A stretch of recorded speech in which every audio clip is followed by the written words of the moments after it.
मित्रों नमस्कार। संजय सस क्लासेस में आपका स्वागत है। मित्रों, आज हम वंशानुक्रम और वातावरण संबंधित महत्वपूर्ण बिंदु पर चर्चा करेंगे जो सीटेट, यूपी टेट या सुपर टेट या अन्य राज्यों की टेट परीक्षाओं के लिए अधिक महत्वपूर्ण है। तो चलो अब शुरू करते हैं। वंशानुक्रम का अर्थ परिभाषा। वंशानुक्रम के अर्थ परिभाषा से दो परिभाषाएं बहुत इंपॉर्टेंट हैं, वो आने के अच्छे चांसेस में रहते हैं। जैसे वंशानुक्रम होता क्या है पहले जान लें कि वंशानुक्रम, ठीक है, ऐसा लोगों को विश्वास है कि जैसे उनके माता पिता होते हैं वैसे उनकी संतानें होती हैं। उनके रूप में, आकार में, विद्वता में ही माता पिता के लक्षण बच्चों में पाए जाते हैं।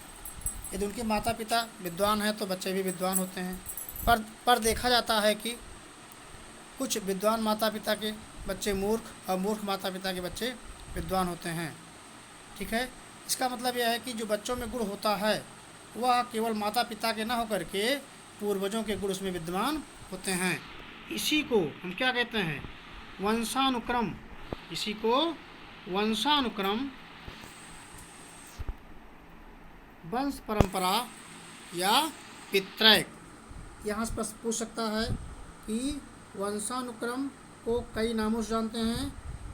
ठीक है मित्रों, वंशानुक्रम को कई नामों से जानते हैं कि वंशानुक्रम वंश परंपरा, पैतृकता और आनुवंशिकी आदि नामों से जाना जाता है। ये परिभाषा जो दी गई है बी.एन. झा की बहुत अच्छी परिभाषा है, बहुत इंपॉर्टेंट परिभाषा है कि वंशानुक्रम व्यक्ति के जन्मजात विशेषताओं का पूर्ण योग है। ठीक है, फिर देखें एक परिभाषा और अच्छी परिभाषा है कि वंशानुक्रम में वे सही बातें आ जाती हैं। वंशानुक्रम में वे सभी बातें आ जाती हैं जो जीवन का आरंभ करते समय, जन्म के समय नहीं वरन गर्भाधान के समय, जन्म से लगभग 9 माह पूर्व व्यक्ति में उपस्थित थी। बहुत अच्छी परिभाषा है। यह परिभाषा वुडवर्थ महोदय का है। ठीक है, आपके सामने आ गया। तो वुडवर्थ परिभाषा बहुत इंपॉर्टेंट है, वेरी मोस्ट में रखिएगा, ये प्रश्न बहुत आता है वुडवर्थ की परिभाषा। ठीक है, फिर डगलस हालांड की परिभाषा भी अच्छी परिभाषा मानी जाती है। एक व्यक्ति से वंशानुक्रम में से सब शारीरिक बनावटें, शारीरिक विशेषताएं, क्रियाएं व क्षमताएं सम्मिलित रहती हैं। इनको हम अपने माता पिता या पूर्वजों या प्रजाति से प्राप्त करते हैं। ठीक है, तो एक साधारण भाषा में समझ लीजिए कि वंशानुक्रम होता हुआ है क्योंकि माता पिता के गुण जो है बच्चों में उत्पन्न हो जाते हैं। लेकिन विशेष परिस्थिति में कभी कभी ऐसा होता है कि विद्वान माता के पिता के बच्चे मूर्ख और मूर्ख माता पिता के बच्चे विद्वान हो जाते हैं। इसका मतलब यह है कि वंशानुक्रम या पितृकता में माता पिता के गुण विद्यमान न होकर के उनके बच्चों में उनके पूर्वजों के गुण विद्यमान होते हैं। ठीक है, फिर वंशानुक्रम की प्रक्रिया बहुत इंपॉर्टेंट है। यहाँ से एक प्रश्न आता है अन्य राज्यों के टेट परीक्षाओं में, सुपर टेट में बहुत इंपॉर्टेंट है। तो आप जानते हैं कि मानव शरीर में कोषों का योग होता है। ठीक है, शरीर का आरंभ केवल एक कोष होता है जिसे हम संयुक्त कोष कहते हैं। संयुक्त कोष जो बढ़ता है आगे के लिए वह अपने 2 गुने के रूप में बढ़ता है। 2 का 4, 4 का 8, 8 का 16, 16 का 32 होता है। ठीक है, संयुक्त कोष आप जानते हैं संयुक्त कोष होगा किससे? एक मातृ कोष से, दूसरे पित्त कोष से। मातृ कोष को हम क्या कहते हैं? ओवम कहते हैं। और पित्त कोष क्या कहते हैं? स्पर्म कहते हैं। इसी को हम संयुक्त कोष के समान संख्या में बढ़ते हैं। ठीक है, यह प्रश्न बहुत इंपॉर्टेंट है कि स्त्री पुरुष में कितने जोड़े गुणसूत्र पाए जाते हैं? तो 23 जोड़े हो जाएंगे। अगर पूछता कुल कितने पाए जाते हैं, कुल तो 46 हो जाएगा। कुल कितने गुणसूत्र पाए जाते हैं? 46 क्रोमोसोम्स। ठीक है, अगर जोड़ा पड़ जाएगा तो 23 जोड़े, नहीं तो टोटल 46 गुणसूत्र पाए जाते हैं। ठीक है, फिर इस प्रकार संयुक्त कोष में गुणसूत्र के 23 जोड़े होते हैं। फिर मन महोदय ने क्या कहा है कि हमारी सब असंख्य विशेषताएँ, जितनी विशेषताएँ हमारे अंदर विद्यमान हैं ये सब 46 गुणसूत्रों में ही रहती हैं। ठीक है, हमारे अंदर जितनी विशेषताएं हैं ये सब टोटल कुल 46 गुणसूत्रों में ही विद्यमान रहती हैं। यदि पूछा जाएगा तो 23 जोड़े और कुल 46 गुणसूत्र होते हैं। ठीक है। फिर प्रश्न पूछ सकता है कि प्रत्येक कुल सूत्र में कितने पित्रयक होते हैं। तो पित्रयक मीन जीन्स कितने होते हैं? 40 से 100 पित्रयक होते हैं। अच्छा, पित्रयक होता क्या है? पित्रयक वह होता है जो वंशानुक्रम का निर्धारण करता है। बहुत अच्छा प्रश्न है, बहुत इंपॉर्टेंट प्रश्न है। इस टॉपिक का सबसे अच्छा प्रश्न है कि ऐसे प्रश्न पूछता है कि पूर्वजों के गुण या पूर्वजों के गुण जो बच्चों में विद्यमान होते हैं इसका मुख्य कारण क्या है। विकल्प में रहेगा क्रोमोसोम्स, फिर जीन्स, फिर ऐसे बनाकर स्पर्म ओवम करके दिया रहेगा। तो वंशानुक्रम का निर्धारण जो बच्चों में पूर्वजों के गुण बच्चों में विद्यमान होते हैं इसका मुख्य कारण जीन्स होता है, पित्रयक होता है। ठीक है, पित्रयक। ठीक है। फिर देखें यहाँ जो प्रश्न बनने के अच्छे चांसेस हैं, बहुत अच्छा प्रश्न है, प्रश्न आना चाहिए। फिर वंशानुक्रम के सिद्धांत। वंशानुक्रम के सिद्धांत में आप देख लीजिए मुख्य रूप से बीजकोश सिद्धांत। बीजकोश सिद्धांत किसका है? बीजमैन का है। बीजकोश का किसका है? बीजमैन का। ठीक है, बीजकोश का बीजमैन का है। समानता सिद्धांत। समानता सिद्धांत में ये हुआ है कि जैसे उनके माता पिता होते हैं वैसे उनकी संतानें होती हैं। सोरेनसन महोदय ने कहा, समानता सिद्धांत के अंतर्गत सोरेनसन महोदय ने कहा है कि विद्वान माता पिता के बच्चे बुद्धिमान तथा साधारण माता पिता के बच्चे साधारण होते हैं और मंद बुद्धि माता पिता के बच्चे मंद बुद्धि होते हैं। ठीक है। फिर अगला देखें विभिन्नता का नियम, विभिन्नता का सिद्धांत। विभिन्नता सिद्धांत में देखें कि जैसे उनके माता पिता होते हैं वैसे उनके बच्चों में गुण भिन्न हो जाते हैं। ठीक है।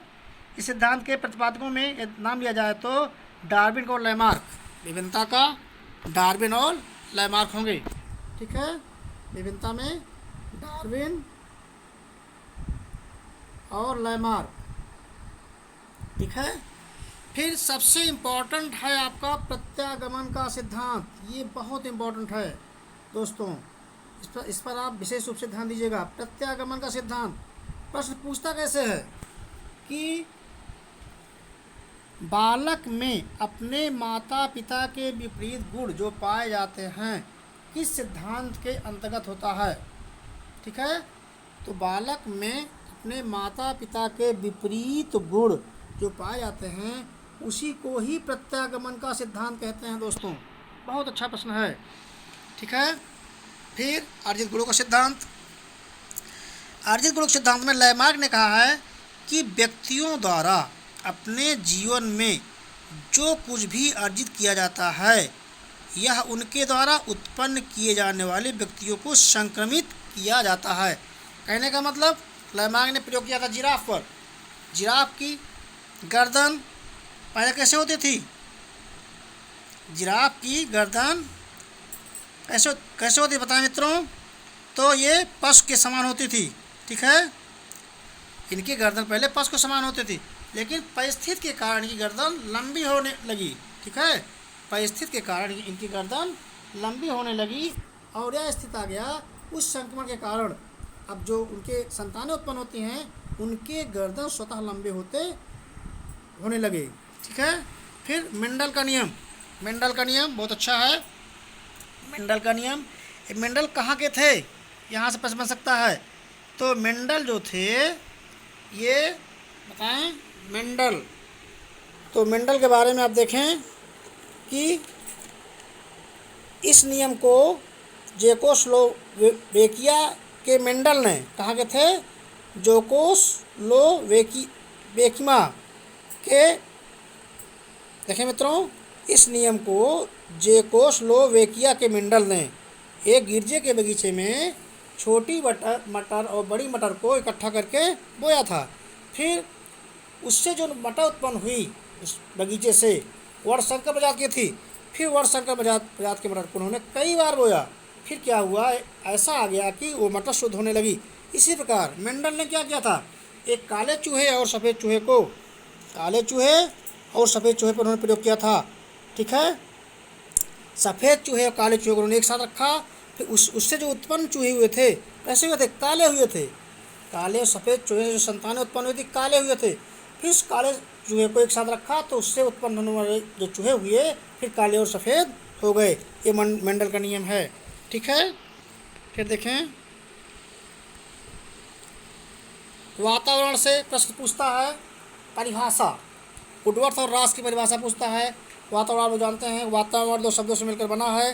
वातावरण को पर्यावरण भी कहते हैं। परिधन आवरण, परिवेश चारों ओर आवरण से ढका हुआ, तो जो चारों ओर हमारे व्याप्त है, जो चारों ओर से जो ढके हुए हैं उसको हम क्या कहते हैं, वातावरण कहते हैं।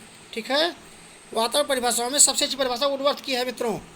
वातावरण में सब वह तत्व आ जाते हैं जिसमें व्यक्ति को जीवन आरंभ करने के समय से प्रभावित किया है। बहुत अच्छी परिभाषा है।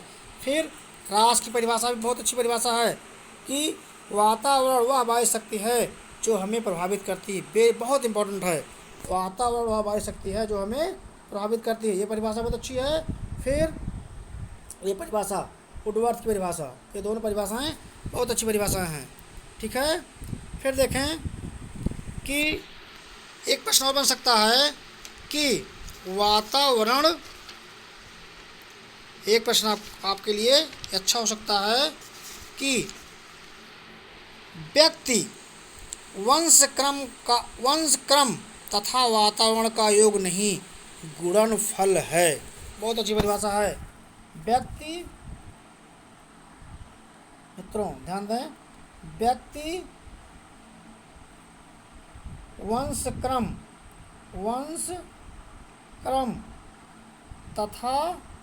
तथा वातावरण का योग नहीं है, योग नहीं, क्या है, गुणनफल है। ये किसकी परिभाषा है, बहुत अच्छी परिभाषा है, वुडवर्थ और मार्क्वेस की परिभाषा है। किसकी है, वुडवर्थ, किसकी है, वुडवर्थ मित्रों। तो वुडवर्थ और मार्क्वेस की परिभाषा है। कभी कभी मार्क्वेस का नाम ना दे करके केवल वुडवर्थ का नाम ही देता है। ठीक है, तो आप जानते हैं मार्क्वेस भी इसमें हैं। ठीक है, फिर एक विद्वान थे, बहुत अच्छे व्यवहारवादी थे, उन्होंने कहा है आप हमें 1 दर्जन बच्चे दीजिए, आप हमें 1 दर्जन बच्चे दीजिए, 1 दर्जन बच्चे दीजिए, 1 दर्जन बच्चे दीजिए, मैं उनको वकील, डॉक्टर, यहाँ तक कि भिखारी भी बना सकता हूँ। किसकी परिभाषा है, तो ये बहुत अच्छी परिभाषा है मित्रों। यह परिभाषा वाटसन महोदय की है, वाटसन की।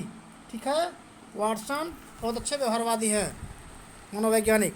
ठीक है, तो यहाँ से मुख्य रूप से जो प्रश्न आने के प्रबल चांसेस हैं कि इसमें गुणसूत्रों की संख्या पूछता है, तो माता और पिता में गुणसूत्रों की संख्या 23 जोड़े होंगे, कुल 46 होंगे।